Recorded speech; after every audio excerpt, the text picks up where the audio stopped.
PSG have spent over €1 billion trying to bring success to the French capital. Being backed by the Qatar Sports Investment Group, they have failed in their efforts despite bringing in superstars like Ibrahimovic, Messi, Neymar, and Mbappe.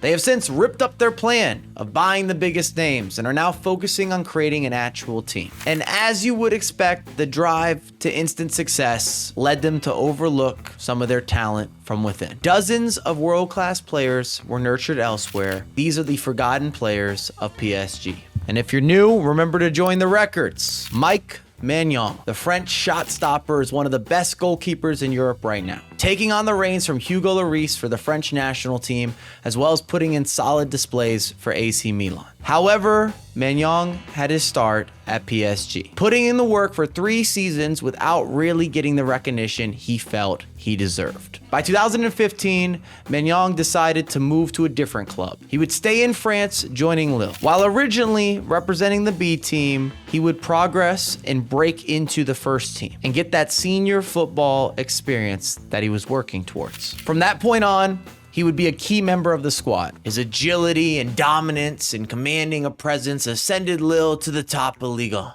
He was showcasing his full potential in the 2020-2021 season when Lille would surpass PSG to win the Liga title. And Maignan was able to prove his former employers wrong, quite literally. This put his name in the shop window, and the technical director for AC Milan, Paolo Maldini, was watching. Side note, we've made a video covering his career as a player, one of the greatest defenders to ever do it. To this day, he is still with the Italian Giants, putting in solid displays and establishing himself as one of the top keepers in the world. This has led to him recently being linked with filling another huge goalkeeping role, being the successor to Manuel Neuer as Bayern Munich looked to fill the #1 spot with a future marquee signing. Musa Dembele had to take the long route as PSG did not have faith in his abilities. He joined the academy in 2004, where he would spend 8 years with the club. But the team boasting an attack was Zlatan Ibrahimovic. It was always going to be difficult for the teenage prodigy to get playing time or to break into that type of rotation. An oversight perhaps from PSG led to some action for Fulham. In 2012, Fulham would go on to sign the 16-year-old Musa Dembele. He was rapid, a deadly finisher, dominating in the Premier League academy before being promoted to the senior side. Fulham's crash from the Premier League would come as a blessing to Musa, who would get more opportunities to play in the Championship. He had a bit of a dry first season where he made sporadic appearances as a substitute. However, the following season, he would collect 15 goals in the league, assisting in keeping the club afloat after a disastrous year. This caught the eye of Celtic, who quickly made a move and were able to get good value for the teenager. He would continue his fine form in Scotland, not slowing down, scoring 17 goals in his first season, followed by a smaller tally of just 9 in his second year, but it was due to him having multiple injuries. This was enough for Lyon to bring Dembele back to France for €22 million. And Lyon would be his home for years to come, becoming a mainstay in the lineup. He was mostly prolific during his time with the club, scoring 70 goals over a 5-year spell. A dip in form resulted in Dembele being loaned out to the Spanish outfit Atletico Madrid, where unfortunately the dip had turned into a bit of a rot. He failed to make an impact in Spain. Musa would go on to join a host of players making the move to Saudi Arabia, as he joined up with Steven Gerrard at Al Ettifaq. At just 27, many have seen this move as a waste of talent. Ferland Mendy. Not many would have predicted the rise of Ferland Mendy. Overcoming adversity very early in his career, at only 14 years old, Mendy was told he would never play football again. It was a hip injury that sidelined the young left back, and his situation deteriorated rapidly. And to make matters worse, he was given a bit of a damning verdict from the doctors, suggesting that there was a possibility he may have to lose his leg. He had septic arthritis, an infection that can be deadly. Mendy had truly difficult beginnings. Just 3 years prior to the diagnosis, he had also lost his father. But surprisingly, Mendy was able to make a miraculous comeback in recovery. His time at PSG, though, was fruitless. He wasn't given the opportunity to thrive, so he moved to Le Havre. Despite being a smaller club, Le Havre has promoted some pretty big names through their youth academy. such as Steve Mandanda and Dimitri Payet. Furland would be the next big promotion from the B team, as he would represent Le Havre at 20 years old. And from here, his career really took off. Lyon made the shrewd acquisition for just 5 million euros. And after 2 seasons, he made the lucrative move to, of course, Real Madrid. The 48 million euro left back has since made over 100 appearances for Los Blancos, as well as providing cover in the highly competitive French national side. There's no doubt, both mentally and physically, Mendy has worked hard to get to this point of his career. Timothy Weah, the Brooklyn native, had a chance to break through with PSG, but it wasn't meant to be. And you might recognize the surname.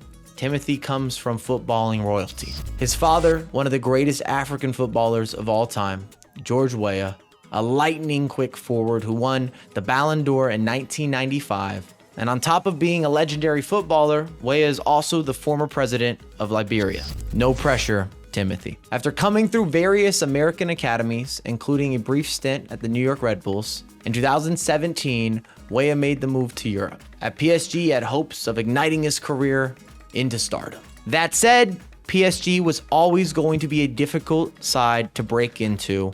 Timothy would persist for a couple of seasons before admitting that his progression would be better suited moving elsewhere, which completed the move to Lille in 2019. Yet again, when PSG mismanaged their academy, Lille has come to capitalize. Unfortunately, the explosive nature of Weah's playstyle caught up to him as he sustained 2 hamstring injuries in his first season. But he completely recovered and started to get more consistent minutes. Weah would help Lille win the aforementioned Liga title alongside fellow PSG graduate Mendy. And just like Mendy, he would make the move to Italy, this time with Juventus. At just 24, he now has the platform to really push on and make a name for himself, on top of being a regular option for the US men's national team. Sebastian Coria, the proficient fullback, came through at PSG, but would thrive elsewhere in France. And it would take a journey to Le Mans in order to get the break he needed.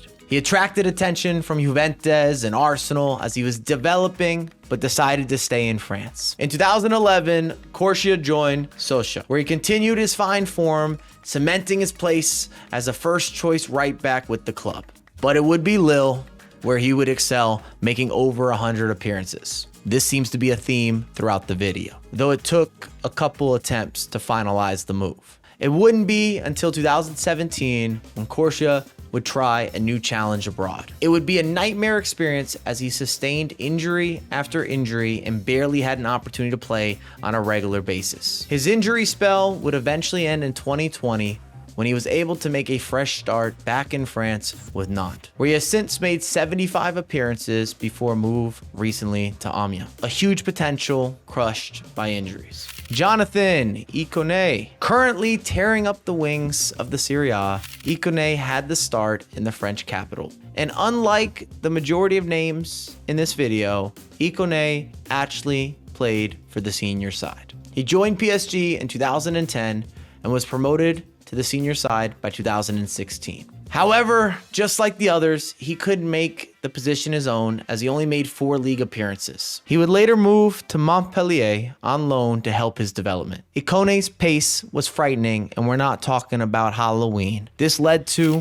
Lille, as per usual, securing his services or making an acquisition from PSG. He was a loyal servant to the club, making 121 appearances. Whilst not potent in front of goal, his ability to unsettle a defense made him massively entertaining. He was another member of the PSG alumni to win the league with Lille in the 2020-2021 season, and later he would go on to make the move to Italy in 2022 for Fiorentina, where he plays to this day. Musa Diabi, another player who got an opportunity in the first team but struggled to stay there, was Musa Diabi.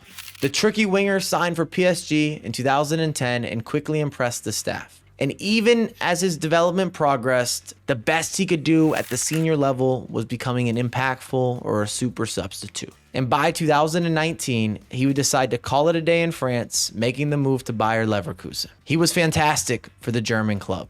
Lightning pace on the counters. He contributed to dozens of goals and memories, highlights, plenty of rewatchable moments. In the 2022-2023 season, he was one of the key members of the squad. And when he made the decision to leave, the Leverkusen faithful were concerned about their chances for the upcoming year. Diaby made a big money move to the Premier League, joining the ambitious Aston Villa under Unai Emery. While it seemed like a good move, at least in hindsight, Diaby could not have left Bayer Leverkusen at a worse time. Under Xabi Alonso, the club is still unbeaten with just a handful of games remaining for the season. And we also put together a video on the Football Records talking about Xabi Alonso and the revolution of Bayer Leverkusen. It's been remarkable. They are on path to a first ever league title as well as an invincible treble. Instead of making history, Diaby is definitely making money, where he's rumored to be on £130,000 per week. All that said, Villa do have ambitions of their own, and Diaby could well be playing in the Champions League next season. His pace and direct style of play is undoubtedly entertaining, and his career is well worth keeping an eye on. Steven Enzanzi. Fans of the Premier League will remember the name. Enzanzi was a commanding midfielder who had spells with Blackburn and Stoke, but originally he was part of no other than the PSG Academy. Starting his career in France, Steven had to go to multiple youth setups in order to get the development he needed to make it as a professional. This included a 3-year stint with PSG. With his dominating height, he was deployed as a forward in the academy. However, when he later graduated as a professional, he would become more of a holding midfielder. It would be Amiens that would nurture his talent and give him a senior debut that he was working towards. After his first full season, he attracted attention overseas. Blackburn Rovers, then managed by Sam Allardyce, secured his services for £650,000. A tall, athletic, and technically gifted midfielder, Enzanzi instantly made an impact in the starting 11, establishing himself as a key member to the squad. In the 2009-2010 season, he was voted as Blackburn Rovers Player of the Year. That said, Enzanzi struggled to maintain the pace he had set from his debut season, and in his second year, his role in the starting lineup wasn't certain. After a change in managers and a subsequent relegation, Enzanzi expressed his desire to leave Rovers. Blackburn had been relegated. Enzanzi was not going to play any minutes in the second division. He had quickly signed for a new club in the top flight with Stoke City. Stoke at the time were infamous for the long ball, hard-fought style of football under Tony Pulis, and the physicality of Enzanzi allowed him to thrive in the side. 120 appearances followed in just 3 seasons. He was a key member of the squad. But as the 2014-2015 season came to a close, Enzanzi had bigger ambitions. After collecting a Player of the Year award, he set his sights on a more prestigious club. In 2015, Sevilla completed the signing of Steven Enzanzi for just £7 million. And he'd have a rocky start with the club. From the blustery cold weather of Stoke to now getting used to the unrelenting heat in Sevilla, the culture change would take some time getting used to. Not to mention the polarizing differences in play style. He had went from a club that played with the ball in the air for the majority of the game. And if we're being transparent, it was sort of Route 1, might have even been considered ugly football, to now being at a team that not only passed it around and relied on the technical capabilities, but even the differences between leagues. La Liga being known for the intricacies and the small details and a bit of a slower pace, where the Premier League, fast, physical, upbeat, sometimes even direct, end-to-end football. That said, Enzanzi would eventually settle and go on to win a major trophy, the first in his career, as Sevilla would win the Europa League at the end of his first season. Enzanzi's new role and new success with the club would start to open up international opportunities. In 2018, he'd be called up and play a part in the World Cup that France would go on to win. Enzanzi's trip around Europe would continue as he joined Roma and played in the same kind of role under Sampaoli. However, he would only last a season before going on loans to both Turkey and France. Enzanzi even completed a stint to Saudi Arabia before returning to Turkey, where he's currently playing to this day. Edouard followed in a similar career path to fellow PSG alumni Musa Dembele. Signing for the club in 2011, Edouard would go on to be a potent forward for the academy, scoring 40 goals in just 22 appearances for the under-17 national championships in the 2013-2014 season. A year later, he would get 45 in 14 games. Incredible numbers. His fiery form was gaining interest, traction, but PSG was not willing to let him go just quite yet. They instead allowed loans to further his development and give some vital senior minutes. His first senior season was a tough one, only scoring 1 league goal in 16 appearances for Toulouse. However, the following year, Celtic would come calling and secured Edouard's services on a loan, and he was superb, just sublime. He settled instantly, scoring 11 goals for the club. And as you may have noticed, between Celtic and Lille, they're picking up all the players and developing and taking advantage from PSG's academy. If anything, some credit should be given to their scouting department. The club went on to pay a record fee, but it was well worth it. In his first season as a permanent Celtic player, Edouard scored 23 goals in all competitions, helping the club to win yet another domestic treble. His form was consistent throughout his time in Scotland. By his next move, he had scored 89 goals in just over 200 appearances for Celtic. And as with most players that perform well in Glasgow, they start to set their sights on bigger ambitions. Celtic would go on to sell Edouard to Crystal Palace after a £14 million fee was agreed to. And his wages, those got a boost as well, £70,000 per week, but his performances, they didn't quite reach expectation. Since his arrival in 2021, Edouard has failed to reach double figures in any of his first 3 seasons in London. He is now out of favor with a preference for the more physical Mateta instead. Odson may be looking to re-establish his reputation elsewhere in the coming summer window. Matteo Guendouzi has played all across Europe, but it was the French capital where he would learn his trade. And to be exact, Matteo, Elias, Kenzo, Guendouzi, Ali, a name as long as his hair, joined the PSG Academy when he was just 6 years old. Showing an impressive skill set, technical capabilities, the potential was on the up and up. At 14, Guendouzi made the switch to Lorient with the desire to get an opportunity into senior football a lot sooner. In Paris, it wouldn't be likely for him to make senior appearances as a teenager, but with Lorient, he would be able to break into the first team, assuming he kept developing. His gamble paid off. He was playing for the B team at 16, but by 17, he had started making senior appearances. A tenacious player who doesn't shy away from a tackle made him a fan favorite early into his stint with the club. Though, in his first season, the club was relegated, and what followed was a failed attempt of bouncing back into the top flight. It was here that Lorient had to make a decision. The club was feeling financial pressures, which resulted in selling Guendouzi to Arsenal for £7 million. At Arsenal, Guendouzi had all the heart, but maybe not the composure to play at the Premier League level just yet. This was also exemplified by his attitude in 2020 when he lost it with Neil Maupay and was booted from the squad. Emery didn't like his attitude, didn't like the conduct, so he loaned him out to the German side, Hertha Berlin. Arsenal, even after the loan, they didn't want him, so they continued to loan him out. The following season, Guendouzi returned to France with Marseille, where he played a key role in the midfield. This was enough for the club to purchase the midfielder permanently from the Gunners for £9 million. And after his first full season, the club were not convinced they could change his attitude. He would again be shipped off on a loan, this time to Lazio, where he's currently playing. And it's got to be said, at this point of his career, at 24 years old, bags of ability, the only person stopping Guendouzi is Guendouzi.